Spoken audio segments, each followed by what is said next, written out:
শহীদ শরীফ ওসমান হাদির কবর জিয়ারতের মাধ্যমে আমরা আমাদের নির্বাচনের আনুষ্ঠানিক যাত্রা এই ঢাকা ৮কে কেন্দ্র করে শুরু করছি।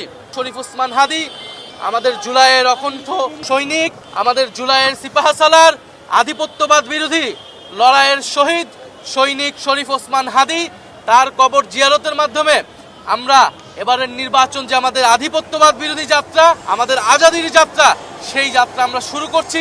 জাতীয় নাগরিক পার্টি এনসিপি এবং 10 দলীয় নির্বাচনী ঐক্যের পক্ষ থেকে সারা বাংলাদেশের সকল নাগরিকদেরকে আমরা আজকে 22শে জানুয়ারি যে নির্বাচনী যাত্রা শুরু হচ্ছে সেই যাত্রা আমরা স্বাগত জানাই, আমরা শুভেচ্ছা জানাই।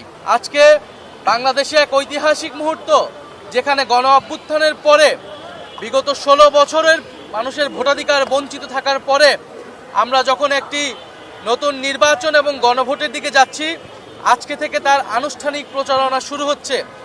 আমরা জাতীয় নাগরিক পার্টি এনসিপি এই ঢাকা বিশ্ববিদ্যালয় এলাকায় অবস্থিত এই 3 নেতার মাজার এবং শহীদ শরীফ ওসমান হাদির কবর জিয়ারতের মাধ্যমে আমরা আমাদের নির্বাচনের আনুষ্ঠানিক যাত্রা এই ঢাকা ৮কে কেন্দ্র করে শুরু করছি।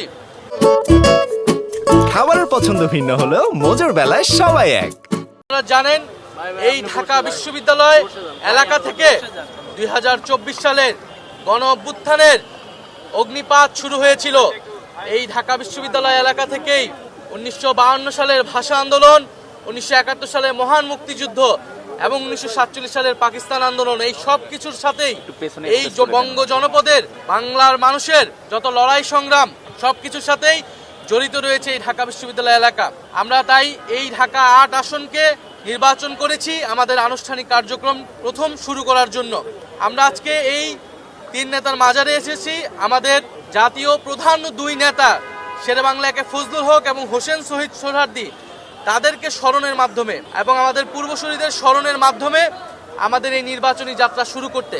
কারণ আমরা জানি এই বাংলাদেশের রূপকার ছিলেন শেরেবাংলা একে ফজলুল হক, এই বাংলাদেশের অন্যতম স্থপতি ছিলেন হোসেন শহীদ সোহরাওয়ার্দী।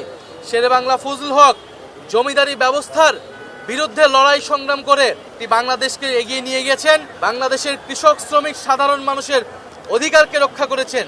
একইভাবে ফ্যাসিবাদী ব্যবস্থার বিরুদ্ধে লড়াই সংগ্রাম করে আমরা একটি নতুন বন্দোবস্তর দিকে এগোচ্ছি। অন্যদিকে হোসেন শহীদ সোহরাওয়ার্দী এই বাংলাদেশে গণতন্ত্রের ভিত্তি স্থাপন করেছেন।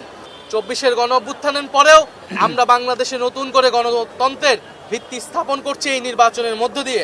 এবং আমরা অবশেষে যাব শরীফ ওসমান হাদি, আমাদের জুলাইয়ের অকণ্ঠ সৈনিক, আমাদের জুলাইয়ের সিপাহসালার, আধিপত্যবাদ বিরোধী লড়াইয়ের শহীদ সৈনিক শরীফ ওসমান হাদি, তার কবর জিয়ারতের মাধ্যমে আমরা এবারের নির্বাচন যে আমাদের আধিপত্যবাদ বিরোধী যাত্রা, আমাদের আজাদির যাত্রা, সেই যাত্রা আমরা শুরু করছি শরীফ ওসমান হাদি ভাইকে ধারণ করে, স্মরণ করে।